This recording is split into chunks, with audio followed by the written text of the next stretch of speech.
सदाशिवसमारंभां व्यासशंकरमध्यमां अस्मदाचार्यपर्यन्तां వందే గురుపరంపరాం.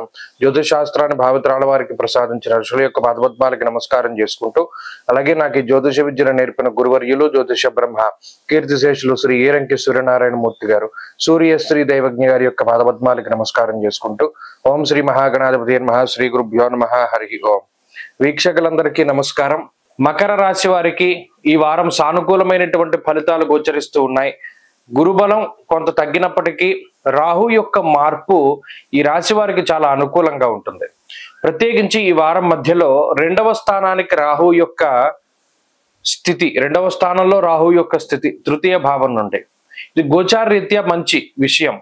చాలా మంది ఒక అపోహ ఉన్నది ఏంటి అంటే, తృతీయ స్థానంలో రాహు యోగిస్తారని, రెండులో రాహు యోగించరని కొంతమంది అపోహ ఉంటుంది. ప్రస్ఫుటంగా గోచార రత్నాకరం కానీ లేదా ఇటువంటి ఉద్గ్రంథాల్లో, గోచార ఫలదర్శిని వంటి గ్రంథాల్లో రెండవ స్థానం ముందు రాహు యోగిస్తారు అని స్పష్టంగా రాయడం జరిగింది. చాలా మందిలో కూడా మార్పులు గమనించడం జరిగింది. అందువల్ల ఈ రాహు యొక్క అనుకూలత, అలాగే శనేశ్వరుని యొక్క అనుకూలత, చంద్రుని యొక్క బలం, పంచమ స్థానమందు బుధుని యొక్క స్థితి, ఈ 4 గ్రహాల యొక్క ఆనుకూల్యత వల్ల మకర రాశి వారికి కొంత అనుకూలమైనటువంటి పరిస్థితులే ఉన్నాయి. ముఖ్యంగా ఇబ్బందులన్నీ తగ్గుముఖం పట్టేటువంటి విధంగా, ఏదైనా ఒక ఇబ్బంది ఉంటే దాని నుండి బయటపడడానికి ఏం చేయాలి, ఎలా చేయాలి, ఏ విధమైనటువంటి ప్రణాళికాబద్ధంగా జీవనం ఉండాలి అనేటువంటి ఆలోచనల యొక్క సరళి ఎక్కువగా కనబడుతూ ఉంటుంది. అంటే చాలా క్యాలిక్యులేటెడ్ గా వెళ్తారు మకర రాశి వారు.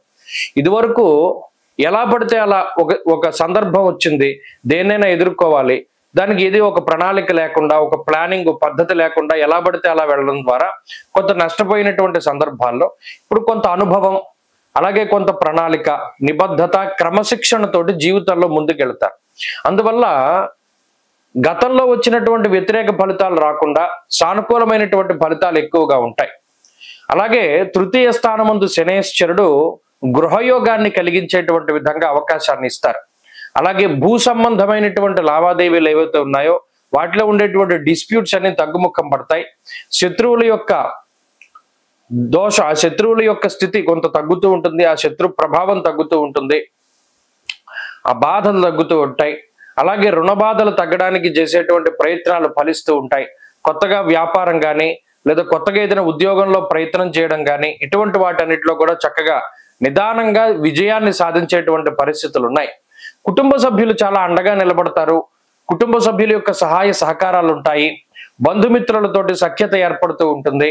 అలాగే ఏదైనా బంధుమిత్రుల యొక్క కలయిక కానీ, శుభ కార్యక్రమాలు జరగడం కానీ వాటికి అవకాశం ఉంటుంది. సంతాన సంబంధమైనటువంటి పురోగతి చాలా బాగుంటుంది.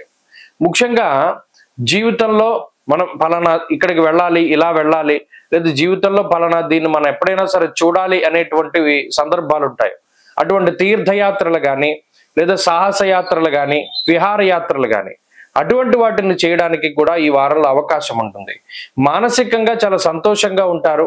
శరీర సౌఖ్యం, ఆరోగ్యం, సంతోషం, ధనమున్నతి అన్నది శాస్త్రం. అనగా ఈ వారంలో కొంత మానసిక ప్రశాంతత ఉంటుంది. నచ్చినటువంటి వ్యక్తులను కలవగలుగుతారు, నచ్చినటువంటి భోజనాన్ని, పంక్తి భోజనాన్ని చేయగలుగుతారు. ఇలా మానసిక ఉల్లాసంతో, క్రమశిక్షణతోటి మకర రాశి వారికి జీవితం వెళుతుంది. ఉద్యోగ వ్యాపారాల్లో ఎదుగుదల ఉన్నది. చదువురులకి కూడా ఈ గ్రహస్థితి చాలా గొప్పగా ఉపయోగపడుతుంది. మకర రాశి వారి ఈ వారం మరింత అనుకూలమైనటువంటి ఫలితాలని సాధించడానికై ఆంజనేయ స్వామి వారి యొక్క ఆరాధన చేస్తూ ఉండడం చెప్పదగినటువంటి సూచన. ఈ వారంలో కలిసి వచ్చేటువంటి రోజు బుధవారంగా చెప్పవచ్చును. అదృష్ట సంఖ్య 6, అదృష్ట వర్ణము ఆకుపచ్చ.